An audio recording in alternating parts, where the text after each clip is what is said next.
अबब विठोबा बोलू लागला हे बालनाट्य नव्या संचामध्ये नाट्यरसिकांच्या भेटीला येते।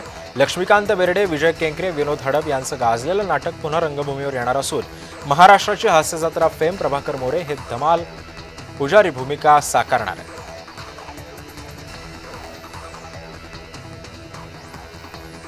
धुरंधर चित्रपटाचा ट्रेलर रिलीज झाल्यापासून सोशल मीडियावर चर्चा रंगली आहे। या ट्रेलरने चित्रपटाबद्दल कुतूहल वाढवलंय, कारण खऱ्या कथांवर हा चित्रपट आधारित असल्याचं बोललं जात आहे। फुलवंती चित्रपटाचे हिंदी डब व्हर्जन आता Amazon प्राइम व्हिडिओवर पाहता येणार आहे, अशी घोषणा प्राजक्ता आणि गश्मीर यांनी सोशल मीडियावरून केलेली आहे।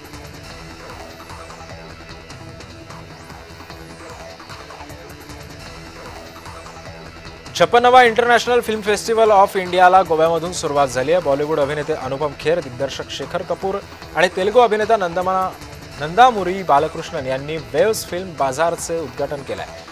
तर 28 नोव्हेंबर दरम्यान चालणाऱ्या या महोत्सवामध्ये जगभरातील सर्वोत्तम चित्रपट दाखवले जाणार आहेत। असंभव या मराठी चित्रपटातील बहर नवा हे गाणं नुकतंच प्रदर्शित झालंय। या गाण्यामधून मुक्ता बर्वे आणि सचित पाटील यांची केमिस्ट्री दिसून येणार आहे।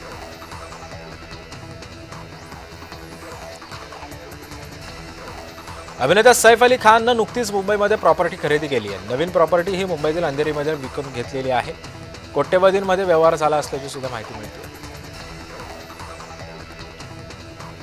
माधुरी दीक्षितच्या मिसेस देशपांडे या नवीन वेब सिरीजचा टीझर आता समोर आलाय। या सिरीजमध्ये माधुरी दीक्षित मुख्य भूमिकेमध्ये असणार असून सिरीजमधील माधुरीच्या फर्स्ट लुकनं सर्वांचं लक्ष वेधून घेतलंय। अभिनेत्री रिंकू राजगुरूच्या आशा या आगामी चित्रपटाचा टीझर लॉन्च करण्यात आलाय। चित्रपट प्रदर्शनाची तारीखही जाहीर करण्यात आली असून येत्या 19 डिसेंबरला हा चित्रपट प्रेक्षकांच्या भेटीला येतो।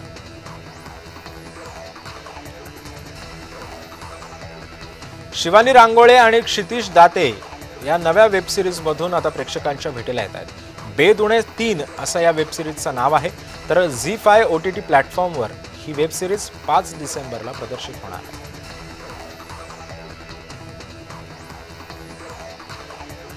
बॉक्स ऑफिसवर फ्लॉप झालेला निशांची हा चित्रपट OTTवर प्रदर्शित झालाय। थिएटरला प्रेक्षक न मिळालेला हा चित्रपट आता OTTवर मात्र धुमाकूळ घालताना दिसतो।